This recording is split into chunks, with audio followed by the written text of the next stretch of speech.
அபிராமியே நான் அப்படித்தானா பாடுவேன். அபிராமியே தாலாட்டும் சாமியே நான் தானே தெரியுமா.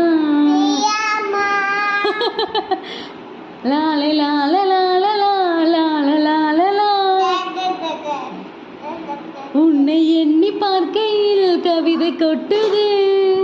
அதே டே ஈவினிங் தான் பார்த்தீங்களா, அதில் எவ்வளோ வாய் பேசுகிறான்னு சொல்லிட்டு நான் அவனை எப்பயோ திட்டியிருப்பேன் வாயமுறை அப்படின்னு சொல்லிட்டு அதை மைண்டில் வச்சுருந்து அதை என்கிட்டயே வந்து சொல்கிறான். திடீர்னு பேசுகிறப்ப கூட வாயமுடு அப்படின்பா நமக்கு சிரிப்பு தான் வரும். அண்ட் ஒன் திங், குழந்தைங்க நம்மளை வாட்ச் பண்ணுறாங்க, அப்சர்வ் பண்ணுறாங்க, நம்ம பேசுகிறத அப்படியே காப்பி பண்ணுறாங்க அப்படின்ற ஒரு தாட்டும் மைண்டில் ஓடிக்கிட்டே இருக்குது. ஸோ நம்ம வந்து கரெக்டாக பேசணும், கரெக்டாக நடந்துக்கணும் அப்படின்னு தோணும். இந்த சோனாப்பா நான் உனக்கெல்லாம் பயப்பட வேண்டியதாக இருக்கேடா அப்படின்ற மைண்ட் செட் தான் இப்போ போயிட்டுருக்கு. நிறைய பேரண்ட்ஸுக்கு இதை ரிலேட் பண்ணிக்க முடியும் நம்புகிறேன். குழந்தைங்க வேகமாக டக்கு டக்குன்னு டக்குன்னு வளர்ந்துறாங்க. இப்போ தாங்க அவனை கையில் வாங்கின மாதிரி இருக்குது, அதுக்குள்ளே ஸ்கூலுக்கே போகிறான்.